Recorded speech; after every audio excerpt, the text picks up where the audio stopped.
welcome to English for You. I'm Kat. I'm Chickling. And we are talking today about a beautiful travel destination. Oh, what's that? Yeah, well, it's a place in Europe. There are lots of really well-known places in Europe, but I guess this is one that was well-known for a long time and then kind of stopped being well-known. Why? But now it's coming back. Maybe we'll find out in the article. Yeah, absolutely. So we're going to check out this very, very charming, cute little town that we're going to tell you all about right here in the article. Reading.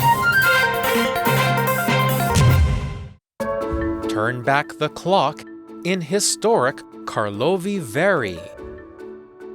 A winter breeze chills your face as you ride through Karlovy Vary in a horse-drawn carriage. From your seat, you take in its romantic pastel-colored buildings. This famous spa town is soaked in centuries of history. Karlovy Vary dates back to the 1300s, when Czech king Charles IV discovered natural springs in the area. He believed the water had healing powers, so he created a settlement nearby. In 1370, it was named in his honor. Karl is Czech for Charles, and Vary means hot spring. From the 18th century, Karlovy Vary was popular among the rich and famous. Beethoven and Mozart both stayed there, and by 1914, around 70,000 people visited the town every year. While this made it one of Europe's most popular spas, the success didn't last forever. Karlovy Vary suffered during World Wars I and II. Its tourist industry crashed in the decades that followed. That's in the past, though, and the town is basking in glory once again.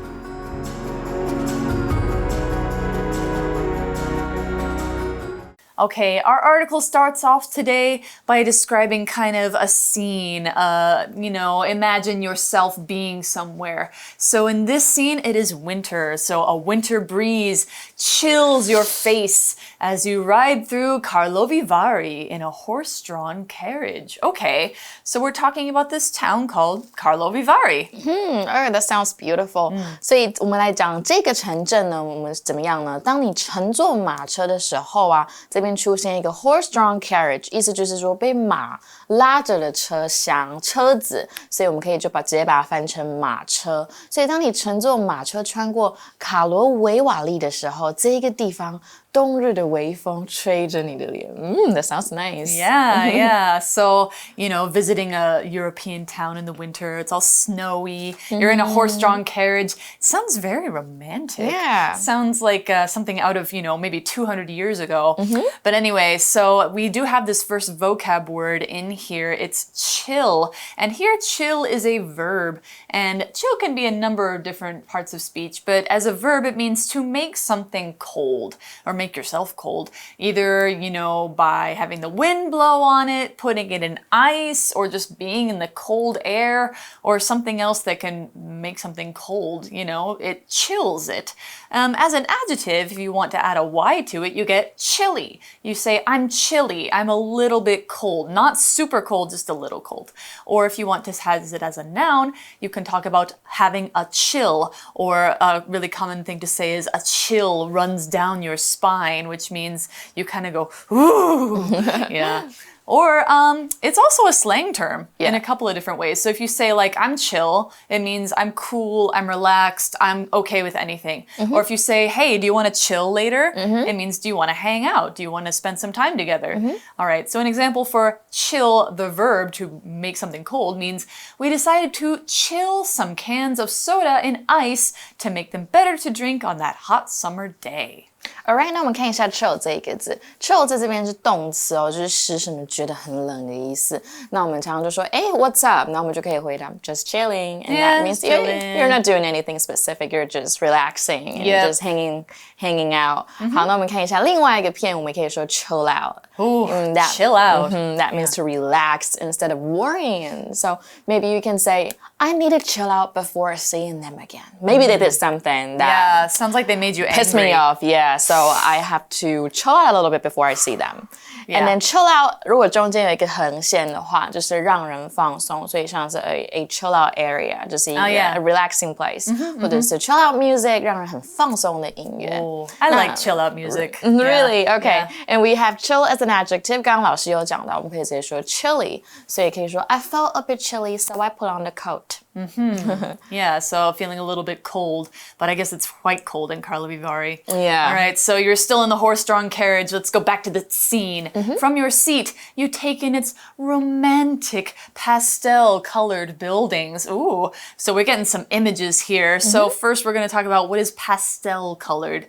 Well, if you know about pastels, they're kind of these little soft sticks that you draw with that you can have in very different colors. But if you say something is pastel colored, it means it's light, it's pale, it's not too bright, but it's like a soft color. So like maybe the color of our skin is kind of pastel or maybe macarons. I think of macarons. They're pastel colored often. Yeah.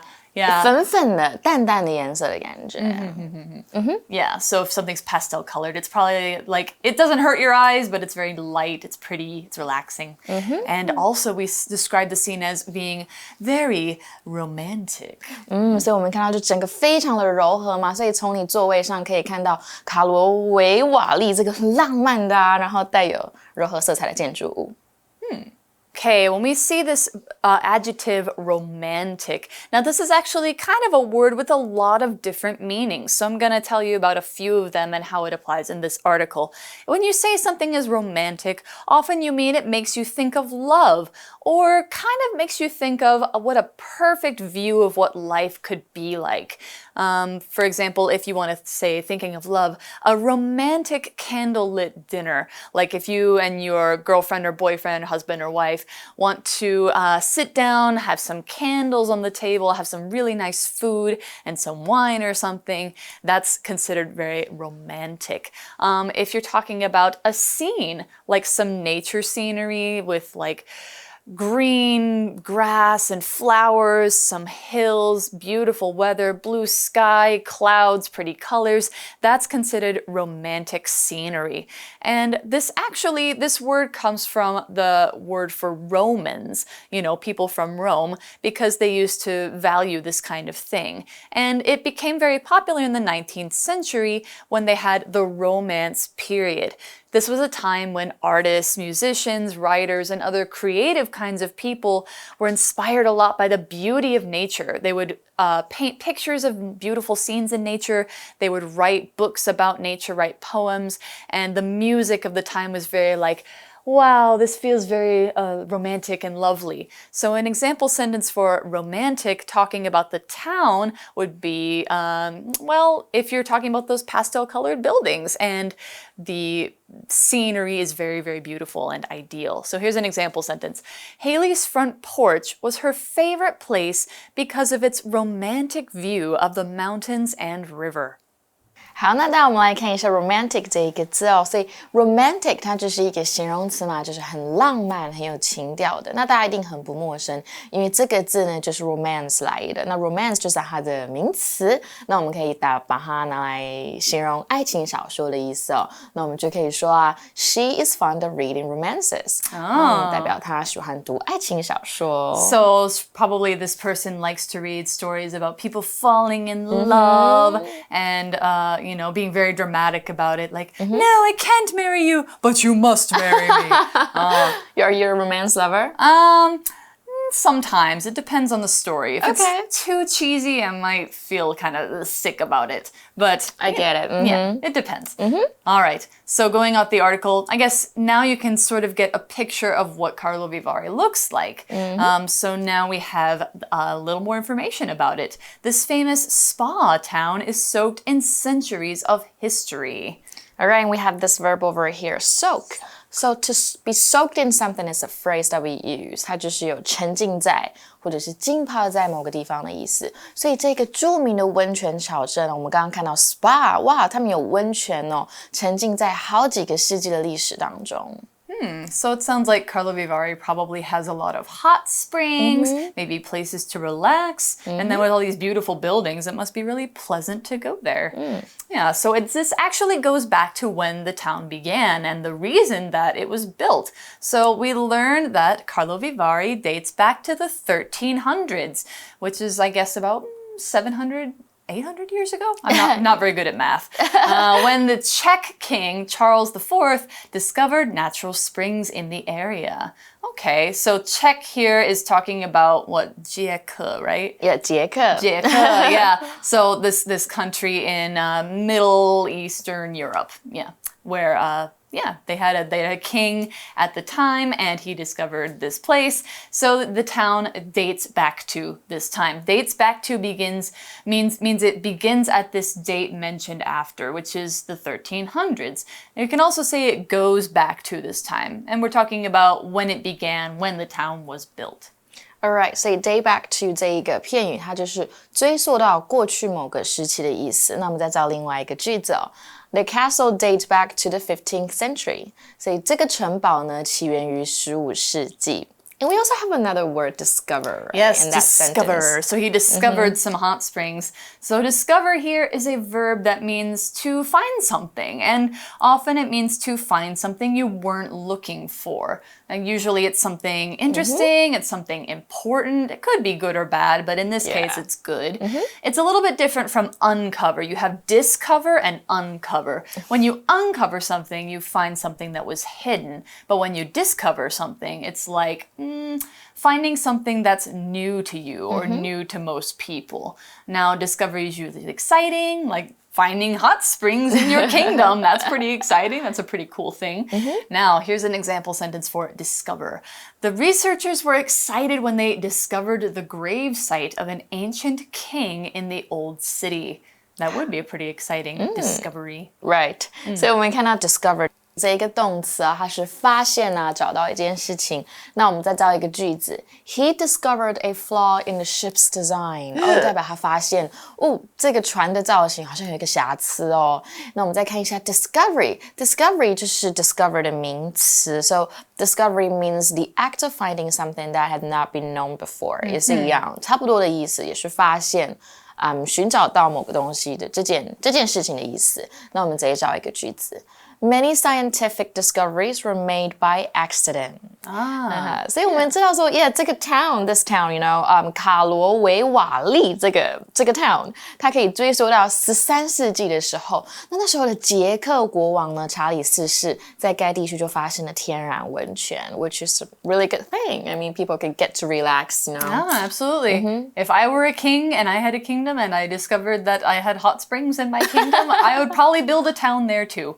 So what it says here is he believed the water had healing powers, so he created a settlement nearby. Okay, well, that's a good idea. Thanks, King Charles. Right. All right. So here we have this verb, also kind of an adjective here, healing or heal. Like, it means to get over a sickness or injury, or for your body to repair itself. Like if you cut yourself, maybe for a little while you'll have a cut there, but after a while it will go away, it will heal. Now heal can also mean kind of a more active thing where something helps you to get better, or like you get some help from medicine. So like if the doctor heals you, this medicine heals you, it means it makes you better. Or it can make you just feel better or have more energy after you've been tired or stressed out. That's also very healing. So another example sentence for heal is, it took a few months for Jacob's broken arm to fully heal. Alright， 那大家我们来看一下 heal 这一个字，这一个字在这边是当动词哦，是医治、治愈的意思。那这边的 heal 它其实是我们文章中的 heal 是使用分词片语用法，指的是水有疗愈、治愈的效用。那我们可以说 healing process 就是治愈过程的意思。那使用这个字其实非常的容易哦，我们只要把治愈的东西加在 heal 后面就好了。所以你可以说You can never heal a broken heart， 代表你永远没有办法治愈一颗破碎的心。那如果直接当不及物动词的时候呢，我们可以直接说 The cut will heal up in a few days， 或者是 up 可以省略变成 The cut will heal in a few days。Okay, so we're talking about a town which has waters with healing powers. I guess, you get into the hot springs and you're like, oh, I feel amazing, I feel great, I'm not sick anymore, something like that. So we're also talking about that he created a settlement around this. Now, settlement is a noun that is just basically a very broad category of things. It's a place where people live together. So it can be anything from a small village, just a few houses, to a huge city like Taipei or Shanghai. That's also a settlement. So the verb that this comes from is actually settle. We just add ment to make the noun. And that just means to stop moving around all the time and stay in one place. Or maybe, it could also mean like stop dating a lot of people and then you stay with one person. So a settlement is a stay in one place kind of home for people where you don't have to like move around. You don't have to pack up and leave your house a lot. So yeah, humans used to not have settlements.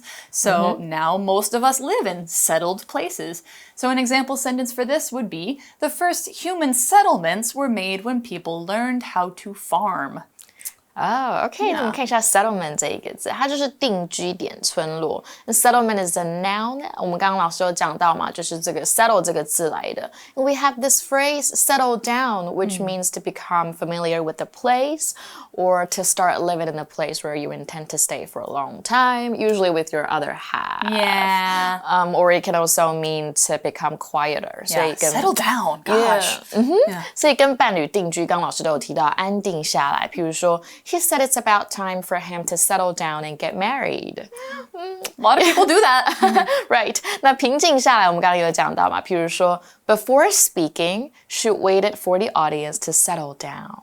Okay. So she could start speaking. Yeah, the audience would probably like loud and woohoo, yay, wow, yeah. But then, after a certain time, you gotta let people talk. All right, so now we're going on with the article. In 1370, it being the town, was named in his honor, in the honor of Charles IV. So Karl is Czech for Charles. Okay, it's also probably a lot of other languages. It would be Charles.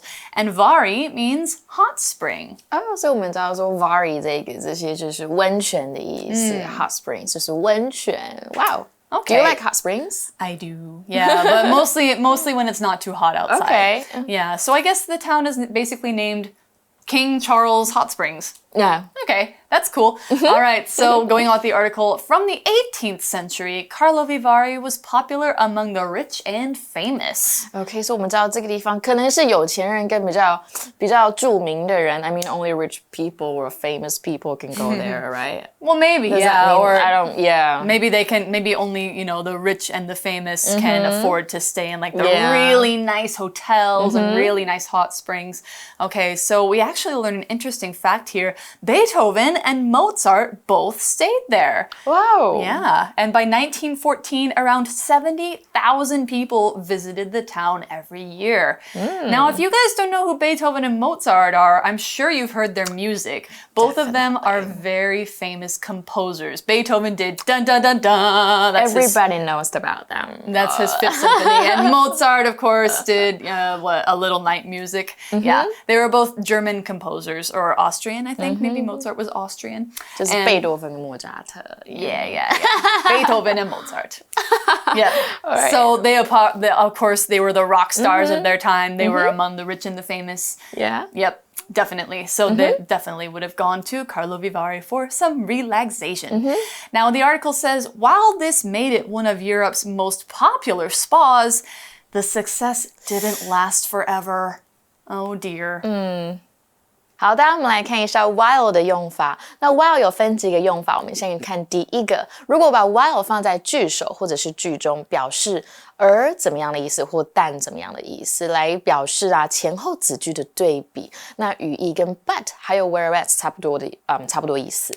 譬如说 George likes to go hiking while his sister prefers to stay home。所以你就知道说他们在做一个比较。那第二个用法，我们可以把它放句首，表示虽然或者是尽管。那意思跟 although 差不多。那我们再造另外一个句子 While Connie usually drinks coffee in the morning, she's decided to have a cup of tea today.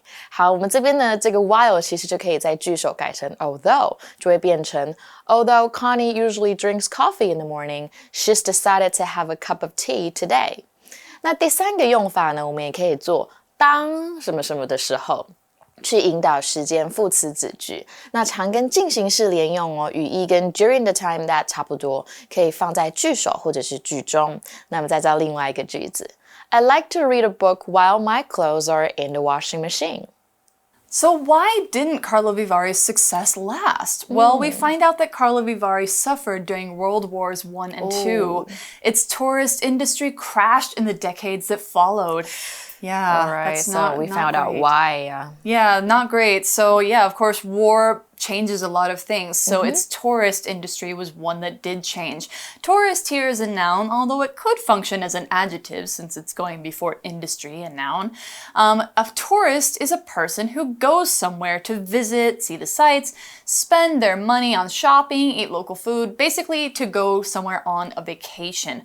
As an adjective, it could be talking about the activity of being a tourist. Or there's another noun or an adjective that we can use for the industry called tourism, ISM. So tourist is from tourism. Yeah, so if you want to use tourist as an adjective, you can also say something like tourist attraction. So an example sentence for this might be, this night market is mostly popular as a tourist attraction. Locals go to other places for street food. OK， 那么看 tourist 这一个字，它这边其实是当名词，是游客、观光客。它本身是名词，不过在句中呢有形容词的功用，譬如说观光业啊，可以说 the tourist industry。那观光景点 tourist sites、tourist attractions 这些老师都有提到。For example, the Grand Canyon is a well-known tourist attraction. And of course, tourism 就是名词旅游业、观光业的意思。For example, tourism generated many new jobs. Ah, okay. So, yeah, it sounded like they had a really hard time. But fortunately, that's not the end of it. That's in the past, though, the article says. And the town is basking in glory once again. Wow, okay. Yay! So sounds like it's becoming more popular again. So we have this phrase to bask in, and that means to take pleasure from something that makes you feel good. 就是有沉浸在某件事情的意思。譬如说 the cat maybe, cat's cat was basking in the sun. Yeah, my cats like to bask in the sun. It's also a little bit like soak. I think bask in and soak are almost the same. So you could say bask in a spa. Anyway, that's all we have for today's part of the article. We'll have to learn more about Carlo Vivari's tourist sites tomorrow. But right now, let's go to our For You chat.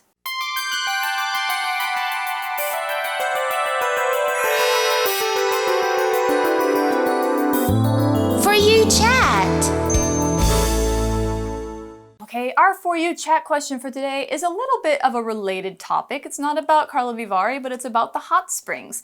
If you had to take a foreign friend to a hot spring in Taiwan, which one would you take them to and why? If we're going to a hot spring place together, I'm gonna take you to Guanzili, which is located in Tainan. Have you heard of that? I've heard of it. They have mud baths, right? Mud. Yeah! And the mud is effective for like skin allergies. That sounds really nice. Rheumatism or arthritis, something yeah, like that, anything. Yeah, so it's really nice to be there. Oh yeah, I would love to go to Guanzili.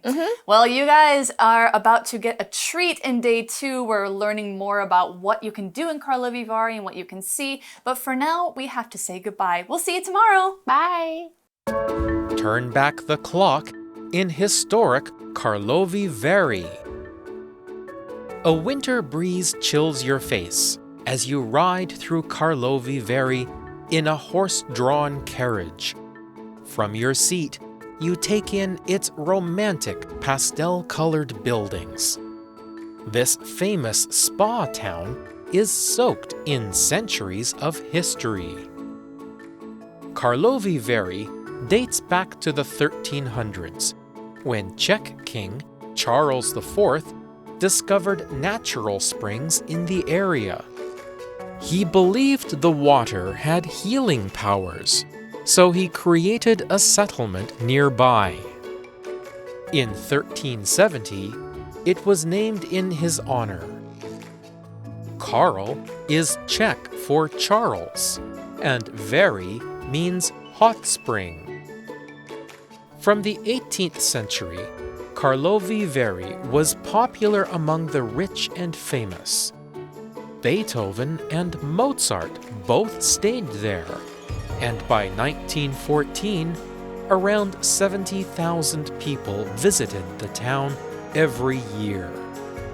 While this made it one of Europe's most popular spas, the success didn't last forever.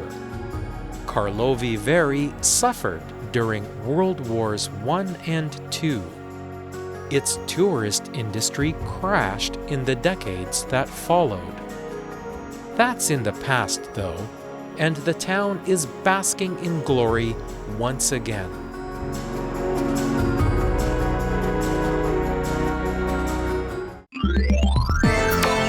Vocabulary Review.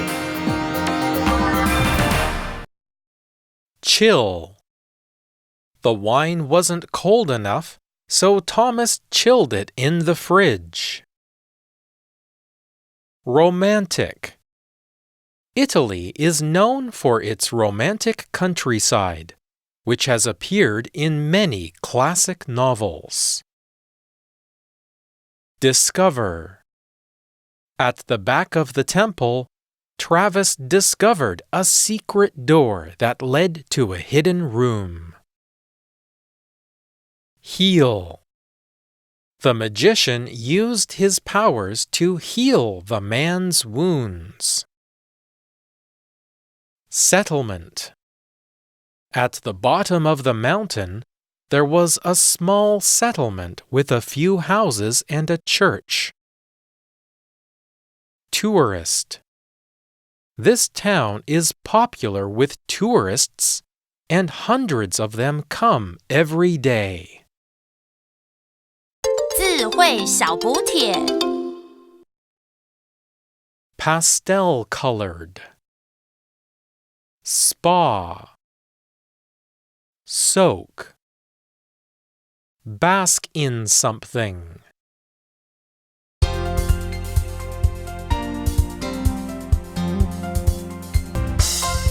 以上节目是由活用空中美语制作。活用空中美语杂志，请洽询全国各大书店。如欲索取试听教材，请来电02-2364-4000 02-2364-4000，或上网查询，网址是 www.english4u.net www.english4u.net